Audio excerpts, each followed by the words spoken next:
लेकिन हम जहां तक समझ रहे हैं पत्रकारिता की दृष्टि से, तो उसमें वो 2 कदम हटना भी कभी-कभी फायदे का सौदा होता है। कभी-कभी पूरे विश्व को दिखाने के लिए ये दिखाया जाता है कि हम युद्ध नहीं चाहते हैं और इसलिए हम पीछे हट रहे हैं। लेकिन उकसा रहा वो, तो उकसा रहा है तो कभी-कभी क्या होता है कि वो उकसावे का आप बात देखिएगा उन्हीं पे भारी पड़ता है। एक समय था महाभारत में भगवान श्री कृष्ण ने युद्ध की विराम घोषणा कर दी, ठीक है, कि युद्ध नहीं होगा। तो द्रौपदी उनसे पूछे कि क्या भगवान ये युद्ध नहीं होगा? तो बोले कि विश्वास रखो दुर्योधन, दुर्योधन पे विश्वास रखो, माने हम पे विश्वास मत रखो। बोले कि दुर्योधन पे विश्वास रखो। बोले क्यों? बोला वो युद्ध करेगा, क्योंकि युद्ध होगा, स्वाभाविक मतलब उसके ऊपर है, क्योंकि हम तो कह दिए कि नहीं होगा, लेकिन हम जानते हैं कि दुर्योधन ऐसा नहीं कहेगा, वो कहेगा कि युद्ध होगा, और वो कहेगा युद्ध होगा तो होगा। तो यही बात समझिए, इसको लागू करिए कि भारत कह रहा है युद्ध नहीं होगा, लेकिन पाकिस्तान कहेगा युद्ध होगा, और युद्ध होगा तो भारत उसका निर्णय करेगा। नमस्कार, मेरा नाम रवीश तिवारी है और आप ASR प्राइम न्यूज देखना शुरू कर दिए हैं। 22 अप्रैल को जम्मू और कश्मीर में कायराना आतंकी हमला होता है, जिसमें 26 निर्दोष लोगों को गोलियों से भून दिया जाता है। हालांकि ये हत्या धर्म के आधार पर पूछ कर जो पर्यटक वहां घूमने गए हुए रहते हैं, उनकी धर्म के आधार पर हत्या कर दी जाती है, जिसके 14 दिन बाद भारत सरकार ऑपरेशन सिंदूर के तहत भारत सरकार कार्रवाई करती है और पाकिस्तान के 9 ऐसे ठिकाने जहां पे आतंकवादी पनाह लिए हुए रहते हैं, वहां पे बमबाजी करते हैं और भारत सरकार दावा करती है कि 100 से ज्यादा आतंकवादी उसमें मारे जाते हैं। जिसके बाद भारत की तरफ से भी और पाकिस्तान की तरफ से भी कई गोली लगातार चलती है और बम भी दागे जाते हैं, जिसमें दोनों तरफ भारी नुकसान होता है। लेकिन बीच में ही अमेरिका का इसमें मध्यस्थता होता है और युद्ध विराम कर हो जाता है। हमारे साथ झारखंड फर्स्ट न्यूज के संपादक शंकर चौधरी जी उपस्थित हैं। आइए इनसे बात करते हैं कि ये जो युद्ध विराम हुआ है ये किस रूप में देखते हैं। सर, जो युद्ध विराम हुआ है भारत और पाकिस्तान के बीच में, इसको किस रूप में आप देख रहे हैं?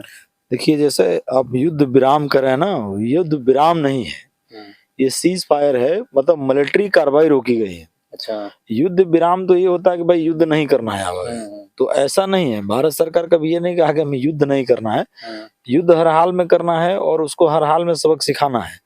लेकिन चूंकि पूरा विश्व का एक व्यवस्था है, उस व्यवस्था के तहत अगर कोई आपको कुछ कहा तो थोड़ा उसको समझना पड़ता है, क्योंकि वैश्विक मंच पे आप भी हैं और वो भी है, वो भी एक देश है, हम भी एक देश हैं। वो चाहे कैसा भी देश हो, अलग विषय है, लेकिन चूंकि अभी जो हुआ वो युद्ध विराम नहीं कह सकते उसको मिलिट्री कार्रवाई रोकना कहते हैं। सीज फायर हुआ है। अच्छा। और कितने दिन तक होगा, कब तक होगा, ये कहना मुश्किल है, क्योंकि भारत का विदेश मंत्री के तरफ से जो विक्रम मिस्त्री हैं, वो आप देखे होंगे रात 10 बजे कॉन्फ्रेंस किए और वो फिर से सेना को खुली छूट दे दी। क्यों दे दिए? कि पाकिस्तान शाम 5 बजे ये कहता है कि शाम 5 बजे से सीज फायर होगा, और 8 बजते बजते फिर से वो सीज फायर का उल्लंघन कर देता है, वो कई जगह हमला कर देता है। तो विषय वो नहीं है। देखिए, विषय है कि भारत युद्ध चाहता है कि नहीं चाहता है, ये विषय है। तो भारत, हमें जहां तक लगता है कि युद्ध नहीं चाहता है। अच्छा। वो ये चाहता है, वो देश से युद्ध कर भी नहीं रहा है। देखिए, यहाँ कॉन्सेप्ट थोड़ा क्लियर करना होगा कि भारत ना तो ये देश से युद्ध कर रहा है और ना पाकिस्तान के किसी सिविलियंस, जिसे नागरिक कहते हैं, उनके पे हमला करना या इनके सैन्य ठिकानों पे हमला करना या इस तरह का कोई कार्रवाई वो चाहता नहीं है। वो क्या चाहता है? वो चाहता है कि जो आतंकवादी हमारे यहाँ आकर हमारे सिविलियंस को टारगेट करना और ऊपर से धर्म पूछ कर मारना, पेंट खुलवा के देखना, फिर उनको मारना, कलमा पढ़वाना, और साथ में ये बोलना कि लेडीज कहती है कि भाई हमें भी मार दो, तो वो महिला को कहते हैं कि नहीं, तुमको नहीं मारेंगे, तुम मोदी को जाके बता दो। मतलब वो एक चैलेंज क्रिएट करना। तो ये सब जो काम हुआ है ना, उसको लेके भारत सरकार तत्परता में है कि हमारे सिविलियन को आप टारगेट किए हैं, धर्म पूछ कर मारे हैं, तो हम भी आपको धर्म बता के मारेंगे। और किसको मारेंगे? जो ऐसा कुकर्म किए हैं, वो पाकिस्तान के किसी व्यक्ति को मारना नहीं चाह रहे, पाकिस्तान के पब्लिक को नहीं मारना चाह रहे, पाकिस्तान का कोई ठिकाना तबाह नहीं करना चाह रहा। हाँ, आतंकवादी का ठिकाना तबाह होगा। चलिए, और ये जो हुआ इसको समझिए, ये भी बहुत समझने योग्य बात है कि इसका नाम ऑपरेशन सिंदूर देना, क्योंकि इसको महिलाओं से जोड़ना, क्योंकि महिला के साथ ये घटना हुआ था, उनको न्याय दिलाने को। हाँ, और दूसरा कि महिला ही लोग इसमें शामिल होना और उनके तबाही में, आतंकवादियों को तबाही में महिला को ही आगे करके उनको तबाही करना, जिसमें दो आप देखे होंगे, कर्नल जो है सोफिया कुरैशी और आपके ये जो है विंग कमांडर व्योमिका सिंह, तो ये लोग जो हैं आगे बढ़ के कॉन्फ्रेंस करते हैं और सभी देश भर के महिलाओं को ये बताते हैं कि आप ये निश्चिंत रहिए कि हमारी बेटी भी कमजोर नहीं है और हमारी बेटी भी किसी से बदला लेना जानती है। और ये वो देश रहा है, चूंकि ये झांसी की रानी भी ऐसे ही रही है, कई ऐसे योद्धा रहे हैं, तो एक समय रहा है, तो लेकिन युद्ध विराम नहीं हुआ, इसे आप विराम नहीं कर सकते हैं, सीज फायर हुआ है। चलिए बात करते हैं, जैसे युद्ध विराम आप कह रहे हैं कि वो सीज फायर वहां पे लागू हुआ है। सीज फायर हुआ, इससे पहले देखा गया कि पाकिस्तान अपना दावा कर रहा है, भारत सरकार अपना दावा कर रहा है। पाकिस्तान ने बहुत बड़ा दावा किया कि हमने ये कर दिया, वहां बम मार दिया, वहां हमने कई तरह का दावा किया कि हमने बहुत सारा, जैसे कि राफेल है उसको मार गिराया, कई ड्रोन को, 80 से ज्यादा ड्रोन को मार गिराया। तो पाकिस्तान का अपना दावा है, भारत का अपना दावा है। इस बीच में देखा गया कि पाकिस्तान अपना जीत बता रहा है इस पे। तो ये क्या डिप्लोमेटिक तौर पे देखा जाए तो भारत के लिए कितना सही और कितना ये नुकसान होने वाला है? देखिए, आज के दिन में कुछ भी छिपाना मुश्किल है, ठीक है। आज के दिन में इसलिए कि हर एक हाथ में एंड्रॉयड मोबाइल है, ठीक है ना। कहीं भी कोई घटना दुर्घटना होगा तो वो निश्चित रूप से वीडियो बन जाएगा उसका। हमारे यहाँ कोई क्षतिपूर्ति अगर वो करता तो जितने हमारे पब्लिक हैं वहाँ आसपास जो रहते हैं वो शौकिया तौर पे भी वीडियो बना लेते हैं। उनको लगता है कोई घटना हो रहा है तो बोले इसका वीडियो बना लो, ठीक है। तो वो वीडियो कहीं दिखा क्या आपको? नहीं दिखा। तो क्या है, वो एक तो जिसको कहते हैं कि उस टाइप का वीडियो एक बना के डालना, वो पाकिस्तान का एक ऐसा प्रोपेगेंडा है। तो वो कुछ वीडियो अपना वीडियो डाल करके कहीं भी, एक हिंदी वाले को इंग्लिश में डब करके, इंग्लिश वाले को हिंदी में डब करके, इस तरह का वो घटनाक्रम करते रहते हैं। इसके चलते कई आप देखे होंगे चैनल भी बंद हुआ है पाकिस्तान का, बहुत सारा यूट्यूब बैन कर दिया गया। उनके प्रधानमंत्री का या उनके मंत्री का, उनके रक्षा मंत्री का, सबका वीडियो वगैरह बंद हुआ है। इसमें कई लोग कटाक्ष भी किए हैं देश में कि जब तक ये हमला नहीं हुआ था, युद्ध नहीं हुआ था, तो कई लोग रफाल पे भी नींबू मिर्चा लगा रहे थे। कई लोग ये कह रहे थे कि भाई बहुत बड़ा काम कर दिए मोदी जी, सबका यूट्यूब चैनल बंद कर दिए, अब इससे ज्यादा वो क्या कर सकते हैं। और बाद का घटना आप देखे ही है कि क्या हुआ है नहीं हुआ है। एक दिन में 9 ठिकाना पे हमला होना, ये भी एक संजोग नहीं है, इसको आपका ये प्रयोग है। देखिए इसका कारण है, क्योंकि महिलाओं से जोड़ के देखने का मतलब था कि हमारा जब काम था ऑपरेशन सिंदूर, तो हम 9 दुर्गा को लेके चले थे और 9 ठिकाना पे हमला किए थे। तो इससे भी एक जोड़ के देखा जाता है लोगों को, क्योंकि मोदी जी हैं और हमें लगता है उनकी मानसिक में वो सब चलते रहता है कि हम किस टाइप का काम करेंगे कि हम वो सक्सेस पाएंगे, और थोड़ा सा उसका इमोशंस भी बनेगा। भाई पब्लिक को लगेगा कि मेरे लिए कर रहे हैं, क्योंकि देश अपने लिए नहीं कर रहे, देश के लिए कर रहे हैं, पब्लिक के लिए कर रहे हैं। तो महिलाओं को इस बात से लगा कि भाई 9 जगह पे ठिकाना होना, क्योंकि आतंकवादी का ठिकाना लगभग वो 20 जगह पे था, लेकिन 9 जगह पे ही ठिकाना मैंने हमला करना, महिलाओं के द्वारा उनके पायलट रह के फिर हमला करना, फिर महिलाओं के द्वारा कॉन्फ्रेंस कराना, ये सब चीज दिखाता है कि ऑपरेशन सिंदूर नाम केवल नहीं था, वो काम भी ऑपरेशन सिंदूर के तहत ही हुआ है और आगे भी चल रहा है। ऐसा नहीं है कि जो देखिए कल सीज फायर जब पाकिस्तान तोड़ा, उसके बाद भी कई जगह पे भारत हमला किया है, लेकिन चूंकि भारत एक ऐसा विश्वसनीय देश है कि वो कोई भी चीज अगर कहता है कि हम कोई चीज को मान लिए, जैसे अभी कोई समझौता कर लिए, भाई सीज फायर कर मान लिए, तो फिर हमारे दिमाग में ये नैतिक जिम्मेदारी हो जाती है कि हमें ये सब चीज नहीं करना है। लेकिन चूंकि जिनके साथ हमारा संबंध है वो हमारे पड़ोसी हैं, उनको कुछ लगता ही नहीं है। इसका कारण है कि देखिए विश्व में जितना भी देश है उसके पास सेना है, और पाकिस्तान एक ऐसा देश है कि जो सेना के पास देश है। अब अंतर कितना है, क्योंकि वहां सेना का चलता है। अब जो आए होंगे, माने अमेरिका से समझौता हुआ होगा, वहां सेना तो नहीं आए, वहां पॉलिटिकल लोग आए, इधर के पॉलिटिकल लोग गए, विदेश मंत्रालय के या रक्षा मंत्रालय के, गृह मंत्रालय, ऐसा उनके भी लोग आए, इनके भी लोग आए, और वो लोग समझौता करके चले गए। अब उनकी प्रधानमंत्री घोषणा कर रहे हैं कि भाई हमने सीज फायर का घोषणा कर दिया है, क्योंकि हमारे पास मिसाइल की कमी है।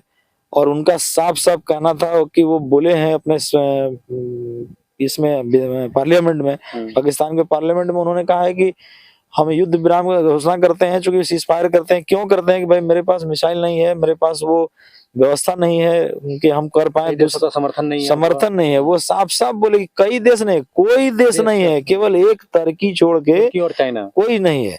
तो चाइना भी नहीं था, देखिए पहले चाइना नहीं था। चाइना कितना उस्ताद है वो देखिए, कि कल तक उसका कोई समर्थन नहीं था, ना पाकिस्तान की तरफ ना हिंदुस्तान की तरफ, वो न्यूट्रल बैठा हुआ था। लेकिन जैसे ही सीज फायर का घोषणा हुआ, वैसे ही चाइना का विदेश मंत्री तुरंत कहता है, स्टेटमेंट देता है कि हम पाकिस्तान के साथ हैं। क्यों? क्या वो समझ गया कि युद्ध तो होना नहीं है, ठीक है। तो इसलिए वो तुरंत पाकिस्तान के साथ चला गया। और वो दिखा रहा है, क्यों दिखा रहा है पाकिस्तान की तरफ जाना? चूंकि उनकी इतनी पूंजी पाकिस्तान में लगा हुआ है, इतना पूंजी लगा हुआ है कि अगर वो पाकिस्तान किसी भी हाल में अगर युद्ध में चला जाता है, तो समझिए कई गुना चाइना अभी तत्काल बर्बाद होने वाला है, आर्थिक नुकसान होने वाला है। तो इसीलिए चाइना बहुत फूक फूक के कदम रख रहा है। और हम तो पाकिस्तान से भी बुरा चाइना को मानते हैं, क्योंकि पाकिस्तान तो आपके साथ युद्ध कर रहा है, छद्म में युद्ध कर रहा है, या डायरेक्ट कर रहा है या इनडायरेक्ट कर रहा है, जैसे कर रहा है। लेकिन ये आपके साथ युद्ध नहीं कर रहा है, लेकिन ये दिन पर दिन आपका एक एक जमीन हड़पने का कोशिश कर रहा है। हमेशा कहीं ना कहीं आपके बॉर्डर पे परेशानी का कारण बन रहा है। तो ऐसा बहुत सारा चीज जो है वो कर रहा है। तो इस चीज को समझिए। और हमें लगता है कि जितना पाकिस्तान आपके लिए घातक है, उससे ज्यादा चाइना घातक है। और हम इसलिए देशवासी को ये कहेंगे कि कम से कम आप जो सामान खरीदते हैं, वो कोशिश करिए कि चाइना छोड़ के बाकी किसी का भी खरीदिए, ठीक है। लेकिन चाइना का मत खरीदिए, क्योंकि चाइना का अगर सामान आप खरीद रहे हैं, तो प्रत्यक्ष और अप्रत्यक्ष रूप से आप भारत को नुकसान कर रहे हैं। हम जहां तक देख रहे हैं कि पिछले एक दशक से चाइना का जितने भी प्रोडक्ट है उसका बहिष्कार किया जाता है, बार बार सोशल मीडिया पे या कई ऐसे प्लेटफॉर्म पे खुले तौर पे चाइना के प्रोडक्ट का, चाहे मोबाइल हो, कोई भी प्रोडक्ट हो, उसका बहिष्कार किया जाता है। लेकिन फिर देखा जाता है कि चाइना का जो प्रोडक्ट इतना तरह से भारत के मार्केट में हावी है, या जो भी भारत के लोग हैं वो इतना इस्तेमाल करते हैं कि उसके बिना देखते हैं कि ये अधूरा है। नहीं, ऐसा नहीं है। देखिए पहले हम लोग मानते थे लाइट वाइट के जो दिवाली वाली में जो लाइट लगता था, छोटी बड़ी लाइटें, वो सब चाइना की होती थी, लोग खरीदते भी थे। लेकिन बहुत इसमें सुधार हुआ है, और लाइट के बाजार में अभी भारत बहुत आगे आ गया है। और अभी जो आपको लाइट मिलेगा, 70% लाइट मैंने भारत का है बना हुआ। और दूसरा तरफ था जो खिलौना का बाजार था, उसमें भी चाइना बहुत हावी था। अभी भारत में बहुत ही सुधार हुआ है, बहुत ही बने इस मामले में। जो खिलौना का बाजार है, वो भारत का बाजार बहुत सक्षम हो गया है। कुछ मोबाइल का बाजार है जो भी प्रभाव डाल रहा है चाइना का, लेकिन उस अगर थोड़ा सा युवा वर्ग अगर इसको ठीक थोड़ा सा ध्यान दे देंगे, तो शायद मोबाइल का बाजार भी चाइना का खत्म हो जाएगा। बहुत हद तक खत्म हो गया है, लेकिन मोबाइल के बाजार में अभी, वो कंप्यूटर के बाजार में, मोबाइल के बाजार में थोड़ा उसका प्रभाव है। तो कहीं ना कहीं आप कहना चाह रहे हैं कि जो चाइना का प्रोडक्ट है उसको बैकआउट करके चाइना को कमजोर करना बहुत जरूरी है, ये भारत के जो हित में रहेगा। जी बिल्कुल। और वो पता करें, जैसे कोई भी चीज सामान जब खरीदते हैं ना, वो इलेक्ट्रिक हो या इलेक्ट्रॉनिक्स हो या कुछ भी खरीदते हैं, हम खिलौना बाजार में खरीद रहे हैं, कपड़ा खरीद रहे हैं, या किसी तरह का कोई भी चीज खरीद रहे हैं, तो हमारी ये मस्तिष्क में होनी चाहिए कि उनसे एक बार दुकानदार से पूछे कि सर ये मेड इन कहाँ का है। अगर वो मेड इन चाइना है तो उस चीज को नहीं खरीदना है, और उसके विकल्प में जो भी दूसरा कंपनी मिले, दूसरा देश मिले, वो खरीदिए। और हमें लगता है इससे देश का हित होगा। चलिए वापस पाकिस्तान पे आते हैं। आपने कहा कि भारत ने पाकिस्तान के सैन्य ठिकाने पे हमला नहीं किया, पाकिस्तान के सिविलियंस पे हमला नहीं किया, आतंकवादी ठिकाने पे भारत ने हमला किया, लेकिन पाकिस्तान ने उसको एक्ट ऑफ वार के रूप में लिया।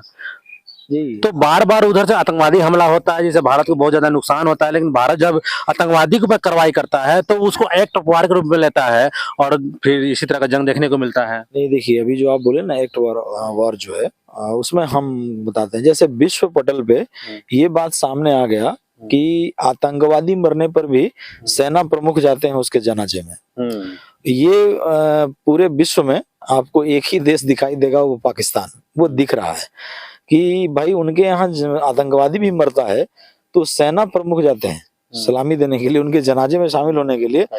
तो स्वाभाविक है कि जगह आतंकवादी अब मारिएगा तो वो एक्ट ऑफ वॉर के हिसाब से लेंगे, क्योंकि उनके आतंकवादी भी उनके लिए माने मसीहा हैं, वो खलीफा कहते हैं, क्योंकि खलीफा बनने की होड़ है वहाँ। वो जैश मोहम्मद है, लश्कर तोयबा है, हाफिज शहीद है, अजहर मसूद है, या इस तरह के बहुत सारे लोग हैं, वो सब खलीफा बनने के में लगे हुए हैं। तो उनके पीछे सेना, हम तो अभी आपको बताया कि वहाँ देश का सेना नहीं, सेना का देश है। तो सेना के लिए जो काम कर रहा है वो मुजाहिदीन बन रहा है, तो उसके लिए सेना समर्पित है। लेकिन भारत का भी जो विदेश मंत्रालय, वो एक बात बोला है कल, वो बहुत सॉलिड बोली है। मैंने उसमें जो बोला गया नहीं, वो विदेश मंत्रालय जो लोग बोले हैं उसमें वो साफ साफ बोले हैं, रक्षा मंत्री एस जयशंकर, उनके ट्विटर हैंडल पे आया बात की, आतंकवादी हमले को भी भारत सरकार एक्ट ऑफ वॉर में लेगी।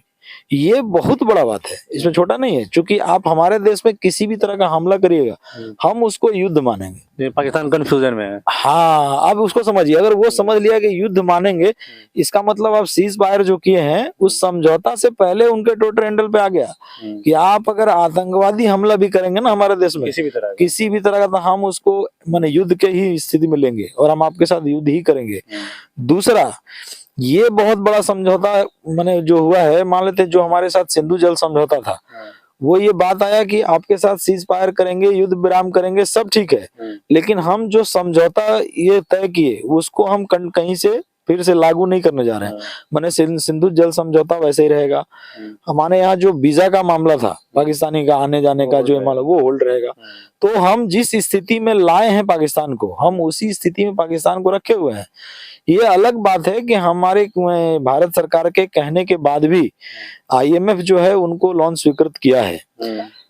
तो इसका मतलब कहीं ना कहीं देखिए, वर्ल्ड भी हम जो समझते हैं कि एशिया को युद्ध में धकेलना चाहता है। अच्छा। अगर हमारे दृष्टि से देखिएगा तो एशिया को वर्ल्ड भी युद्ध में धकेलना चाहता है। क्यों चाहता है कि अभी देखिए रशिया यूक्रेन युद्ध चल रहा है, ठीक है, उधर आपको इजराइल और गाजा पे माने फिलिस्तीन का चल रहा है।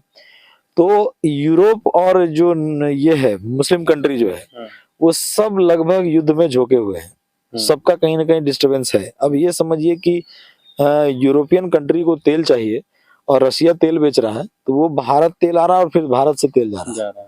तो वो लोग सब डिस्टर्ब हैं, एक दूसरे अंदर अंदर सब डिस्टर्ब हैं। और उस समय भारत की अर्थव्यवस्था भी ठीक पटरी पे है और बाकी का बहुत स्थिति खराब है, ठीक है।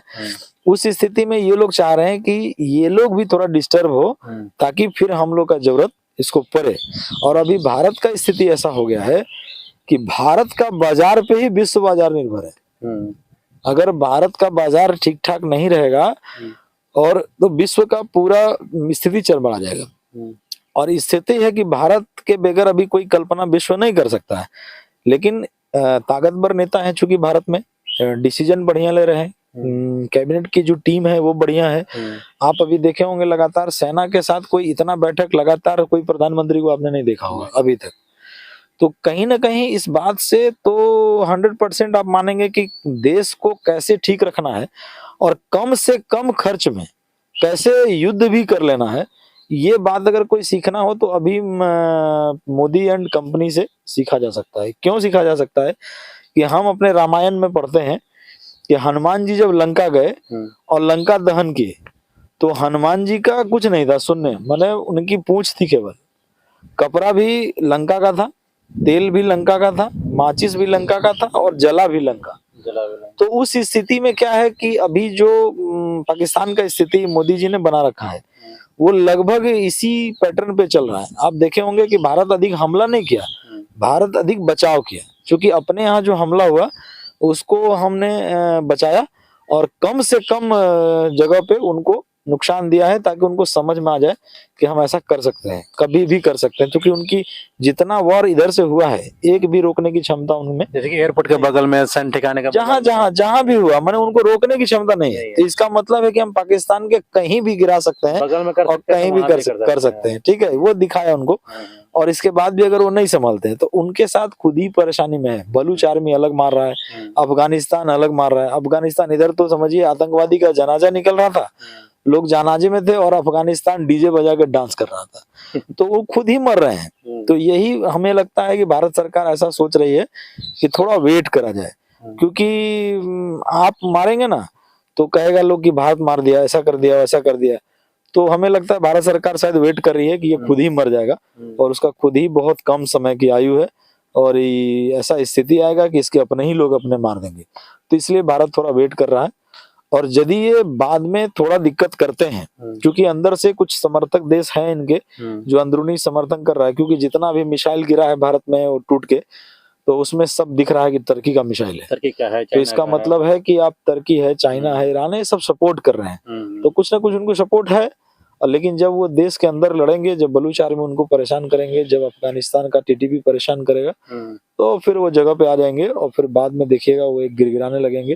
क्योंकि अभी तो एक ही चोट पड़ा तो तुरंत नमस्तक हो गए कि मेरे पास मिसाइल नहीं है, मेरे पास कुछ नहीं है। और कल तक वो क्या कह रहे थे, हम एटमी देश हैं, हमारे साथ युद्ध करना मुनासिब नहीं होगा, अगर भारत को ये लगता है हमला करेगा तो क्या हम चूड़ी पहन के बैठे हैं।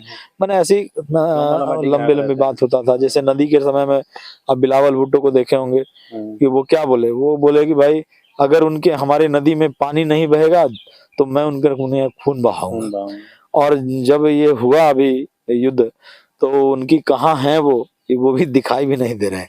तो ऐसा पाकिस्तान है। सीज फायर लागू होने के बाद देखा गया कि भारत में सोशल साइट पे, खासकर कांग्रेस जो समर्थक लोग हैं, वो कह रहे हैं कि इंदिरा गांधी को उनको याद आ रहा है, 1971 का जंग याद आया, उनको याद आ रहा है कि इंदिरा गांधी ने 2 फाक कर दिया। तो इसको आप क्या किस रूप में देखते हैं, क्या कहेंगे आप? नहीं, जो भी हमारे प्रधानमंत्री पूर्व में भी जो किए हैं उसको हम कम नहीं आंकते हैं, ठीक है। ये हम नहीं कह सकते हैं कि वो ऐसा नहीं कर पाई या ऐसा ये कर पाई, ये सब नहीं है। हमारे यहाँ जो जब किए वो उस समय काल परिस्थिति के अनुसार किए और बढ़िया किए। इंदिरा गांधी जी भी ने जो किया वो कम नहीं था, क्योंकि उस समय बहुत ज्यादा ये सब इंफ्रास्ट्रक्चर वगैरह नहीं था, मानते हैं युद्ध लड़ने की उतनी क्षमता नहीं थी, जो सामान है वो नहीं था। आज जैसे S-400 है, राफेल है, या ये सब टाइप का जो चीजें बहुत कम था, लेकिन उसमें भी लोग किया लो। लेकिन उसमें जो किया गया वो भारत भी बहुत नुकसान उठाया उसका। उनके भी सेना मारे गए, बहुत सारा ये भी तोप सब खत्म हो गया। तो नुकसान हुआ बहुत, ऐसा नहीं है कि नुकसान नहीं हुआ। लेकिन उसमें और इसमें अंतर यही है कि अभी नुकसान नहीं हुआ है। अभी नुकसान क्या चीज का हुआ कि मानते हैं आपका गोला बारूद कम हो गया है, मिसाइल कम हो गया है, या इस टाइप का जो ड्रोन है वो कम हो गया, ये ठीक है, तो ये बाद में परचेज कर लेंगे।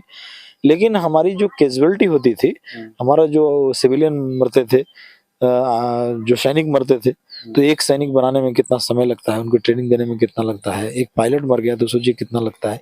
तो वो सब बिना कोई नुकसान का अगर हम इतना काम कर लिए हैं और सामने वाले को घुटना पे ला दिए हैं, तो ये एक युद्ध का एक ऐसा माना जाए कि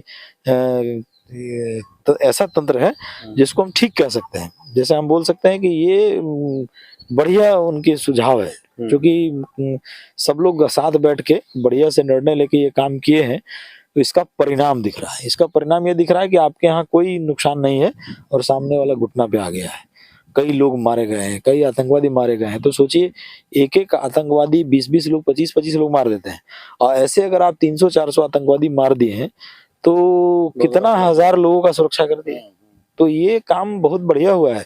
और हम बार बार कह रहे हैं कि जो लोग अभी कह रहे हैं ना कि ये 71 वाला नहीं है, ये मोदी टुकड़ा नहीं कर पाया, या मोदी युद्ध विराम कर दिए, या वो हार मान गए, तो ये ऐसा कुछ नहीं है। आप जो लोग मोदी को नहीं जानते हैं वो ऐसा बोल सकते हैं, या फिर विपक्ष वाले को कुछ बोलना है तो बोल सकते हैं, क्योंकि उनकी पॉलिटिक्स है। अगर वो बोलेंगे नहीं तो फिर उनका पॉलिटिक्स चलेगा कैसे, ये भी देखना है। लेकिन हम जहां तक समझ रहे हैं पत्रकारिता की दृष्टि से, तो उसमें वो 2 कदम हटना भी कभी कभी फायदे का सौदा होता है। कभी कभी पूरे विश्व को दिखाने के लिए ये दिखाया जाता है कि हम युद्ध नहीं चाहते हैं और इसलिए हम पीछे हट रहे हैं, लेकिन उकसा रहा वो तो उकसा रहा है। तो कभी कभी क्या होता है कि वो उकसावे का बात देखिएगा उन्हीं पे भारी पड़ता है। एक समय था महाभारत में, भगवान श्री कृष्ण ने युद्ध की विराम घोषणा कर दी, ठीक है, कि युद्ध नहीं होगा। तो द्रौपदी उनसे पूछे कि क्या भगवान ये युद्ध नहीं होगा, तो बोले कि विश्वास रखो दुर्योधन पे विश्वास रखो, माने हम पे विश्वास मत रखो। बोले कि दुर्योधन पे विश्वास रखो। बोले क्यों? बोला वो युद्ध करेगा, क्योंकि युद्ध होगा, स्वाभाविक, मतलब उसके ऊपर है। चूंकि हम तो कह दिए कि नहीं होगा, लेकिन हम जानते हैं कि दुर्योधन ऐसा नहीं कहेगा, वो कहेगा कि युद्ध होगा। और वो कहेगा युद्ध होगा तो होगा। तो यही बात समझिए, इसको लागू करिए कि भारत कह रहा है युद्ध नहीं होगा, लेकिन पाकिस्तान कहेगा युद्ध होगा, और युद्ध होगा तो भारत उसका निर्णय करेगा।